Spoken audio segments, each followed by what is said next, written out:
आज की कहानी एक ऐसी वाकरियात है जिसने पूरे गांव को हिलाकर रख दिया था। रात का सन्नाटा, हवा तक रुक गई थी।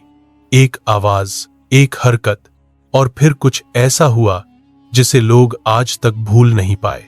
कब्रिस्तान के पास गुजरता हर मुसाफिर रुक जाता, क्योंकि वहां कुछ था जो इंसानी समझ से बाहर लगता था। लोग कहते हैं उस रात जमीन ने कोई राज खोला था, एक मंजर जिसने सबको सवालों में डाल दिया। नेक लोग भी कांप गए, बदकार लोग भी चुप हो गए। किसी ने कहा यह अल्लाह की निशानी थी, किसी ने फुसफुसा कर कहा नहीं, यह किसी के अमल का नतीजा था। लेकिन हकीकत क्या थी? उस रात असल में क्या हुआ था? किस चीज ने पूरे गांव को रात भर जगाए रखा? और क्यों आज तक लोग उस वाकये का नाम लेने से पहले सीधा बैठ जाते हैं? आज हम वह राज खोलने जा रहे हैं, लेकिन दिल मजबूत रखना। उस रात गांव पर गहरा सन्नाटा छाया हुआ था। चांद की धीमी रोशनी कब्रिस्तान के ऊपर गिर रही थी। अचानक एक बार हल्की सी हिलने लगी।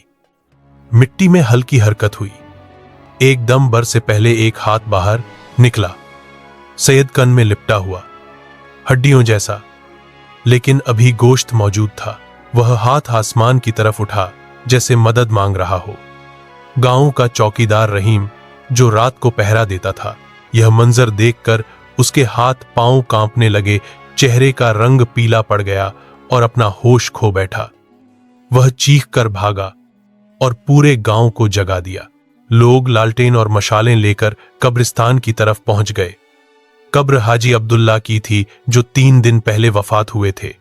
गांव वाले उन्हें बहुत नेक समझते थे, क्योंकि वो हर जुम्मा दर्स देते, सदका करते, नमाज के पाबंद थे।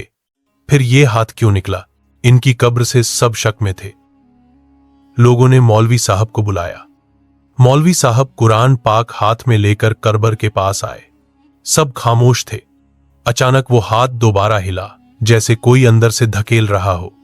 मौलवी साहब ने बुलंद आवाज में सूरह यासीन पढ़ना शुरू की। जैसे ही सुभानल्लाजी कहा, वो हाथ अचानक वापस अंदर चला गया। मिट्टी दोबारा बैठ गई। सब ने सुकून का सांस लिया। मौलवी साहब बोले, भाइयों, ये अल्लाह की निशानी है। हाजी साहब नेक जरूर थे, मगर उनके दिल में हल्का सा रियाकारी का बीज उग गया था। लोगों को दिखावा करके सदका करते थे, बुलंद आवाज में तकबीर पढ़ते थे। अल्लाह ने इनकी कब्र को इबरत बना दिया। अगली सुबह गांव में हंगामा मच गया। बच्चे स्कूल जाने से डर रहे थे, औरतें रो रही थीं। हाजी साहब का बेटा आरिफ, जो शहर में नौकरी करता था, खबर सुनते ही वापस गांव आ गया। लोगों ने बताया कि आपके वालिद साहब की कब्र से हाथ निकला था कल रात। आरिफ ने गुस्से से मौलवी साहब को कहा, यह सब झूठ है, ऐसा नहीं हो सकता, मेरे अब्बा जन्नत में है। मौलवी साहब चुप रहे। शाम को आरिफ अकेले कब्रिस्तान गया। चांद निकल चुका था। अचानक कब्र दोबारा हिली। इस दफा पूरा हाथ नहीं, सिर्फ 2 उंगलियां बाहर निकली, जैसे कोई इशारा कर रही हो। यह सब देखकर आरिफ के पैरों तले जमीन निकल गई। आरिफ चीखकर घर की तरफ भाग आया। इतना डर गया था कि रात भर कुरान पाक पढ़ता रहा और रो रो कर इबादत करता रहा। वो सब कुछ आंखों से देखने के बाद आरिफ अपने आप को संभाल नहीं पा रहा था। जैसे ही अगली जुमेरात आई, फिर वही सब मंजर नजर आया। हाथ बाहर आया कब्र से और जमीन पर लिखना शुरू किया। सब लोगों में डर का माहौल पैदा हो गया। अचानक उस हाथ ने मिट्टी पर कुछ लिखा, मूतुल कल्बी बिर रिया, रियाकारी से दिल मर जाता है। अब गांव को यकीन हो गया। नेक अमल थे, मगर अल्लाह के लिए खालिस न थे। आरिफ अब रोज कब्र पर बैठकर अस्तगफार करता। उसे समझ आ गया कि बाप की इज्जत बचाने के लिए झूठ भी रियाकारी है। एक दिन एक दीनदार बुजुर्ग गांव से गुजरे। लोगों ने सोचा क्यों न बुजुर्ग से पूछ लिया जाए। लोग बुजुर्ग के पास गए और पूछा, बाबा जी, क्या हाजी साहब जहन्नमी हैं? बुजुर्ग ने आंखें बंद की और बोले, नहीं बेटा, जहन्नमी नहीं, मगर उन पर अजाब हो रहा है। उन्होंने 40 साल नमाज पढ़ी, अल्लाह की इबादत की, मगर आखिरी 10 सालों में उनके अमल में रियाकारी आ गई। ये ख्याल जब दिल में आ जाए कि लोग क्या कहेंगे, तो अमल झाया हो जाता है। अल्लाह ने उनका हाथ निकालकर गांव को सबक दिया कि मेरी तरफ देखो, लोगों की तरफ नहीं। बुजुर्ग ने बताया, हाजी साहब की रूह अभी बरज़ख में है, वो रो रहे हैं कि मुझे वापस भेजो ताकि मैं खालिस नेकी करूं, मगर अब वापसी नहीं हो सकती। जो एक बार चला जाए फिर दोबारा लौट कर नहीं आता। उनका हाथ इसलिए निकला कि वो कहना चाहते थे, मेरी तरह मत बनो, सदका छुपकर करो, नमाज छुपकर पढ़ो, रोजा छुपकर रखो। जो अल्लाह देख रहा है वही काफी है। लोगों की फिक्र मत करो। गांव वालों ने फैसला किया कि हर जुम्मा सूरह मुल्क कब्र पर पढ़ी जाएगी। आरिफ ने नौकरी छोड़ दी और गांव में रहने लगा। उसने छोटा सा मदरसा खोला जहां बच्चों को सिर्फ कुरान पाक नहीं, इखलास भी सिखाता और बताता कि अल्लाह की इबादत सिर्फ अल्लाह के लिए खालिस होनी चाहिए। और कहता, मेरे वालिद नेक थे, लेकिन थोड़ी सी रियाकारी ने सब उल्टा कर दिया।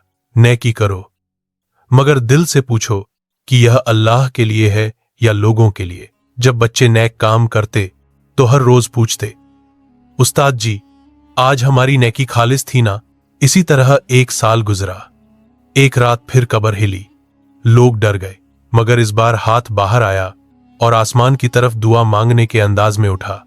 लोग समझ नहीं सके ये क्या हुआ एकदम, लेकिन वो हाथ फिर आराम से वापस चला गया।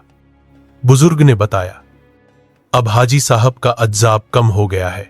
आरिफ की दुआओं और उसके नेक कामों की वजह से, गांव वालों के इखलास की वजह से अल्लाह रहमान और रहीम है। तौबा का दरवाजा बंद नहीं होता, कब्र तक भी। ऐ मुसलमानों, जब तुम नमाज पढ़ो तो देखो मत कि कौन देख रहा है, कौन नहीं।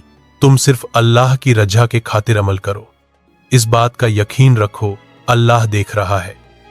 जब सदका दो तो दाएं हाथ को भी पता न चले कि बाएं ने क्या दिया। जब रोजा रखो तो मुस्कुराते रहो, कोई न जाने कि तुम भूखे हो। रियाकारी छोटी आग है जो सारी नेकियां जलाकर राख कर देती है। हाजी साहब का हाथ अभी तक हमारी यादों में उठता है और कहता है, मेरे बाद तुम ऐसे मत होना। अल्लाह हम सबको इखलास नसीब करे, आमीन। वीडियो पसंद आई हो तो वीडियो को लाइक करें, सब्सक्राइब करें, मजीद नई आने वाली वीडियो को एंजॉय करें और ये भी बताएं सब कहां कहां से देख रहे हैं। आपका प्यारा दोस्त स्टोरी हाउस।